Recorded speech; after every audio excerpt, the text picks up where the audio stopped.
Okay, let's go ahead and look at the new tool then. So I'm going to go ahead and clear this layer. Clear the layer on the other side. Well, it doesn't really matter because that does not have the clone tool. So this is the clone tool. So from what I figure, playing around with it, let's draw a happy face. Got our smiley face, right?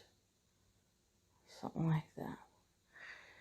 Okay, so then we go ahead and click the clone tool, and I think you just tap on it, from what I can tell.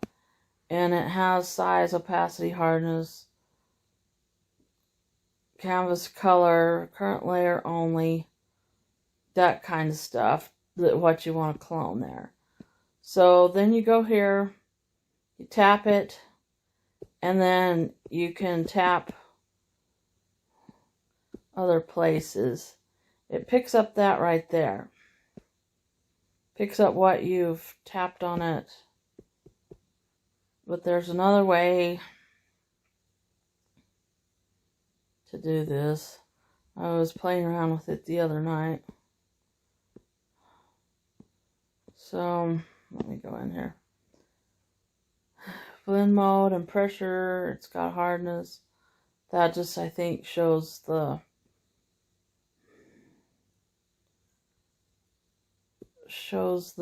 way you can make it look blurry when it does something. So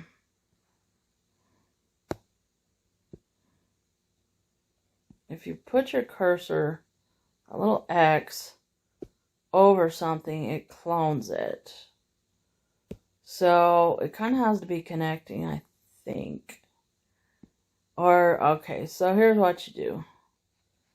You put your cursor over it, and it clones it that way. So you run that little X thing over the top, and wherever your pin's at, it clones it.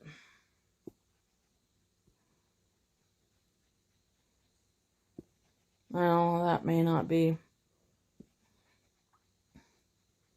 exactly the way you're supposed to do it, but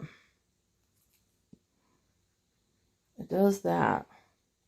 So if you tap it, and then you go over here, you put your little X where you want let's draw another picture. Let's draw a flower.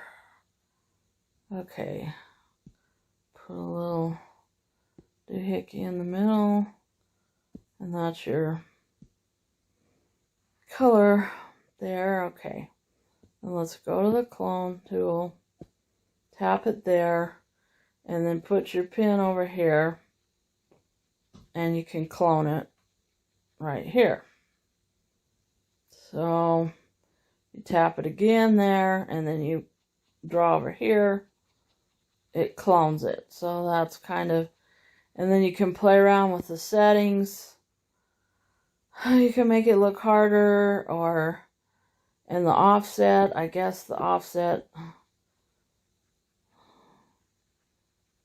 changes where it is relative to the cursor, perhaps. Let me turn that back on. You can do current layer only. You can pick up the canvas color, and then the pressure and hardness can be adjusted in the opacity of it.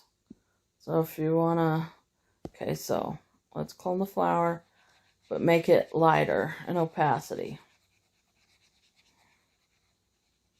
So that's kind of how the clone tool works. I don't know if I've got it exactly right, but you tap on something, fix your settings, and then wherever you want it cloned, you draw it there, and it pops up there. I never did use the clone tool much on the desktop, but I think it kind of works that way, maybe. So, there you go. There's the flower. So that's the new clone tool that they have. And then another thing I wanted to show you is the metallic. You can make your paint metallic, and that's not a new feature.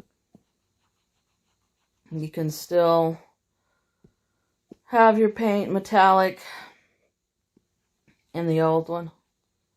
So that's not really a new feature. But mainly the new feature there when you long press is the real color blending. All the others are just the different kinds of color pickers. See, there's one there. That one there. And you long press, go back to that kind. Any of your color pickers that you want. And that's all the same. None of that has changed.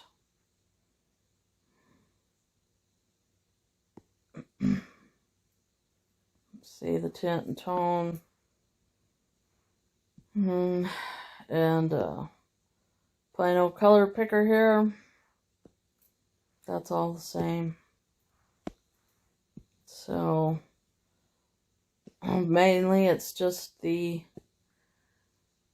real color blending that they've changed.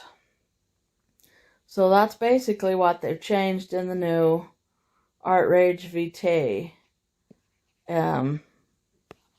There's not a whole lot of other changes that I can tell. Now again, when you hit right here, it doesn't have the pin-up thing anymore, which is a Samsung app that you can post your art in and have a gallery and stuff like that.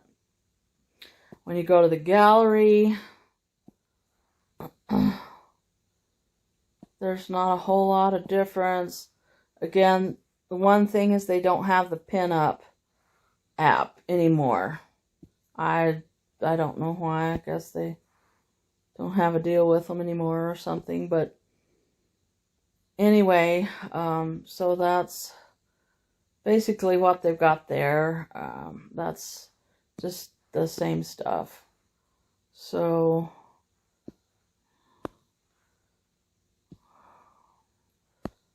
you can do all that.